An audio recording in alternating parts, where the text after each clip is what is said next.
Okay, I got to put this on the screen. Dude, what the shit? What the shit? Dude, it reminds me of something from that's like biblical. I don't know why. This is from Snopes. Goat covered in $100 Trump bills is on display at Mar-a-Lago. Guys, it's a fucking goat statue covered in fucking Trump monopoly money. Everything about this guy is so fucking tacky. Dude, I know. It's just so tacky. I really wanted the villains that destroyed the world to be better, have better taste. Why does this have a true stamp on it? Like, why do I live in a world where there's a true stamp on this? I don't get it. I just don't get it.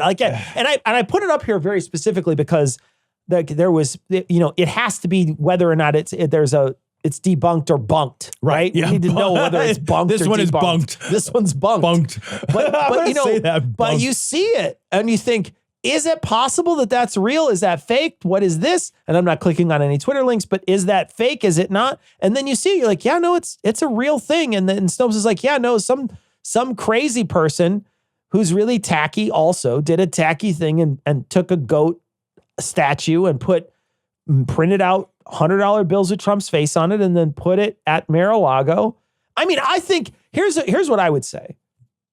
If I was religious, yeah, I think I would be really upset with this. If I was religious, I think I would because be of the really golden upset. idol, because of the idolatry that goes along with it. I think obviously no one will be, but I think if I was religious, this would be a sign to me. One of those signs. If you were religious, and I mean this, if you're religious and you are still a Trump supporter, you are a liar. Yeah, I think you're just right. Because do you remember the golden statue of Trump? Yeah.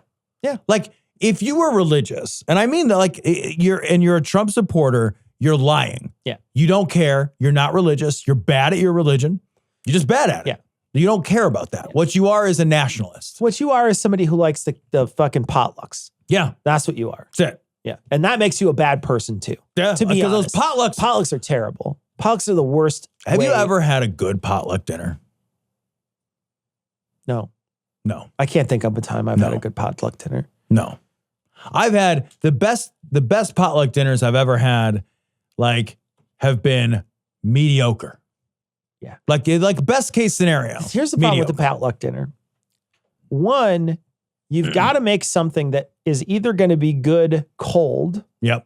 Or something that can be heated up and stay hot there in a crock pot. Because those are your only two options. Yep. You can't make anything else. I can't be like, oh, I'm going to make ribeyes. That'd be impossible. Right. You couldn't do that, right?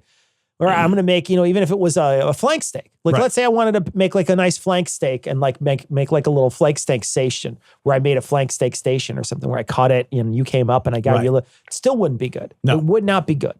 So you're in this weird spot where you're like, okay, well, what can I make? Well, most of the time you make a dip or something in your crock pot or a chili or something. Those aren't bad sometimes. Sometimes they're horrible. Sometimes they're really bad. And that's the problem with a potluck too, is that everybody participates and some people aren't good at it. So you're just 50% of the things, 25% of the things I'm going to eat are bad. They're not good. Yeah. So you're already rolling the dice. And maybe you made the best chili there.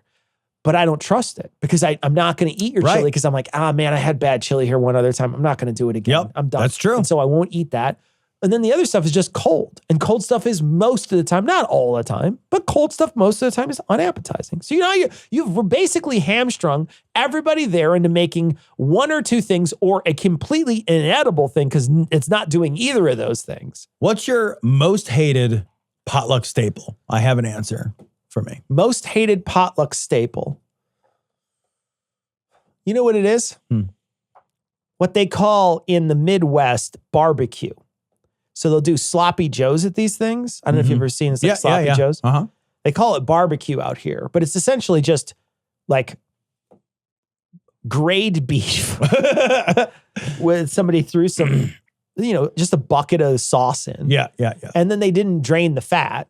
So it's got this fucking sheen of fat on it. And it always tastes really, really bland. It tastes like Sweet Baby Ray's or whatever they use. And you're just cool, that doesn't taste like anything. You're like, that's not an interesting sauce even. It's a boring sauce that you put on that. And then I've got a a bun that's been sitting out and I'm going to eat it. That's probably my least favorite. I almost always skip it. Crock pot barbecue meatballs. That sounds terrible. I've never seen those. Man, I've seen these at so many potlucks and like work potlucks, like fucking crazy. Somebody always brings them in. It's fucking crock pot and they've got these little meatballs in there and then it's like barbecue sauce in there. Yeah. And then they cook it in the crock pot for like 4 weeks. Holy shit, dude. And it's like it burns on the side and then it like reduces down because they've taken the lid off of it. And then you've got these little like hunks of like dried out dog food ass fucking meatballs. How do they taste, huh? They're the worst. Like, I'll eat them. But I knew you were going to they're say so bad. I'll still eat a plate of them. I'll still eat a plate of them. But I'm a little mad about it. Yeah, you're angry I'm a little about it mad the whole about time. it. Yeah. No, I get it.